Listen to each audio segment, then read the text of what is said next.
സിനിമയിലെ ചിരിയുടെ രാജാവ് ജഗതിയാണെങ്കിൽ കൽപ്പനയെ ചിരിയുടെ രാജ്ഞി എന്ന് പറയാം. ഒരു നോട്ടം കൊണ്ടുപോലും മലയാളിയെ ചിരിപ്പിക്കാൻ കൽപ്പനയ്ക്ക് കഴിയുമായിരുന്നു. ജഗതി ശ്രീകുമാറും കൽപ്പനയും ഒന്നിച്ച് സ്ക്രീനിലെത്തിയാൽ തന്നെ ചിരിയുടെ പൊടിപൂരമാണ്. ജഗതിക്കൊപ്പം മാത്രമല്ല, ഇന്നസെന്റ്, ജഗദീഷ് തുടങ്ങിയ കൽപ്പനയുടെ കോമ്പിനേഷൻ ചിരിയുടെ മാലപ്പടക്കമാണ് തീർത്തത്.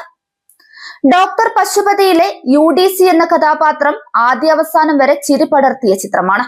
CID ഉണ്ണികൃഷ്ണൻ BA B.Edലെ ക്ലാര എന്ന വേലക്കാരിയുടെ വേഷം, KG ജോർജിന്റെ പഞ്ചവടി പാലത്തിലെ അനാർക്കലി, പെരുവണ്ണാപുരത്തെ വിശേഷങ്ങളിലെ മോഹിനി, കൗതുക വാർത്തകളിലെ കമലു, കാവടിയാത്തിലെ ഡോളി, കാബൂളിവാലയിലെ ചന്ദ്രിക, അങ്ങനെ നിരവധി കഥാപാത്രങ്ങൾ കൽപ്പന അനശ്വരമാക്കി ഭദ്രമാക്കിയവയാണ്. കൽപ്പന ഒരു ഹാസ്യനടി മാത്രമായിരുന്നു?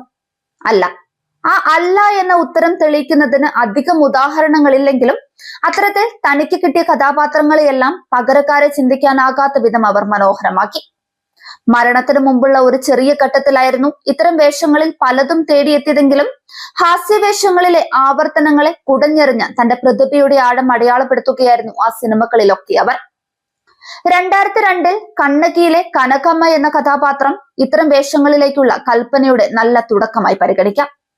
അതിനു മുമ്പേ എത്തിയ യാഗം, പോക്കുവയിൽ എന്നിങ്ങനെ ചില സിനിമകളിലെ അവരുടെ പ്രകടനങ്ങൾ മറക്കാനാകില്ല.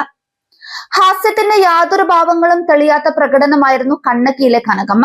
അതിനുശേഷവും ടിപ്പിക്കൽ കോമഡി റോളുകളിലേക്ക് മടങ്ങിയ അവർ മിഴി രണ്ടിലും, അഞ്ചിലൊരാൾ അർജുനൻ, പകൽ നക്ഷത്രങ്ങൾ എന്നിങ്ങനെ ചില ചിത്രങ്ങളിൽ ഗൗരവ സ്വഭാവമുള്ള കഥാപാത്രങ്ങൾക്ക് ജീവൻ പകർന്നു.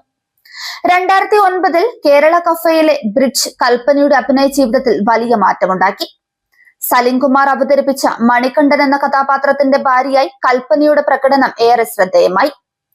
2011 മുതലുള്ള 5 വർഷങ്ങളാണ് കൽപ്പനയുടെ അഭിനയ ജീവിതത്തിലെ ശ്രദ്ധേയമായ മികച്ച കഥാപാത്രങ്ങളുടെ കാലം.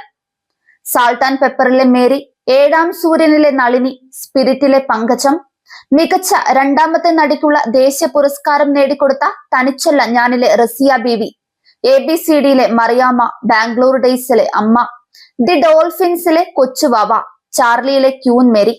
അതിലേറ്റവും ശ്രദ്ധേയമായവ ഡോൾഫിൻസിലെ കൊച്ചുവാവയും ചാർലിയിലെ ക്യൂൻ മേരിയുമാണ്. മലയാളത്തിലെ ഒരു സൂപ്പർ സ്റ്റാറിന്റെ നായികയായി കൽപ്പന അഭിനയിച്ച ആദ്യ ചിത്രമായിരിക്കും ദീപൻ സംവിധാനം ചെയ്ത ദി ഡോൾഫിൻസ്.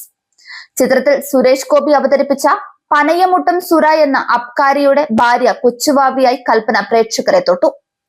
ഭർത്താവിനും കുടുംബത്തിനും വേണ്ടി സ്വന്തം ജീവിതം സമർപ്പിച്ച കൊച്ചുവാവ സിനിമയിൽ 6 മാസത്തിനകം മരണപ്പെടുമെന്നതായിരുന്നു കഥാഗതിയിലെ വഴിത്തിരിവുകളിലെ പ്രധാനം. ചിത്രത്തിന്റെ ക്ലൈമാക്സിൽ സുരേഷ് ഗോപി കൽപ്പന ജോഡികളുടെ അസാമാന്യ പ്രകടനം ചിത്രത്തിന്റെ അതേ വരെയുള്ള സഞ്ചാരത്തെ മറ്റൊരു തലയിലെത്തിച്ചു. കടലിന് നടുവിൽ മരണത്തെ പുൽകുന്ന ചാർലിയിലെ ക്യൂൻ മേരി ആകട്ടെ അറം പറ്റിയ കഥാപാത്രമായി. കൽപ്പനയുടെ അവസാന കഥാപാത്രം. ഈ കഥാപാത്രങ്ങൾക്ക് ജീവൻ പകർന്ന് ഏറെ കാലം കഴിയുന്നതിന് മുൻപേ കൽപ്പന വിടവാങ്ങിയപ്പോൾ ഓരോ പ്രേക്ഷകരും ചിന്തിച്ചിട്ടുണ്ടാകും, എന്തുകൊണ്ട് മലയാള സിനിമ അല്പം കൂടി മുൻപേ ഈ മഹാനടിയെ വേണ്ടും വിധം ഉപയോഗിക്കാൻ ശ്രമിച്ചില്ല എന്ന്. ആ ചോദ്യം എക്കാലവും ആവർത്തിക്കും, അത് നിലനിൽക്കുകയും ചെയ്യും. 2016 ജനുവരി 25 ഹൈദരാബാദിൽ തെലുങ്കിലും തമിഴിലുമുള്ള പുതിയ ചിത്രത്തിന്റെ ഷൂട്ടിങ്ങിനെത്തിയപ്പോഴായിരുന്നു കൽപ്പനയുടെ മരണം. അവരെ താമസിച്ചിരുന്ന ഹോട്ടലിൽ രാവിലെ ബോധരഹിതയായി കണ്ടെത്തി. ഉടൻ തന്നെ ആശുപത്രിയിൽ എത്തിച്ചെങ്കിലും ജീവൻ രക്ഷിക്കാനായില്ല. ഹൃദയാഘാതമായിരുന്നു. ഹൃദയം, കരൾ സംബന്ധമായ അസുഖങ്ങൾക്ക് കൽപ്പന ചികിത്സയിലായിരുന്നു. മരിക്കുമ്പോൾ കൽപ്പനയ്ക്ക് പ്രായം 50 വയസ്സ്.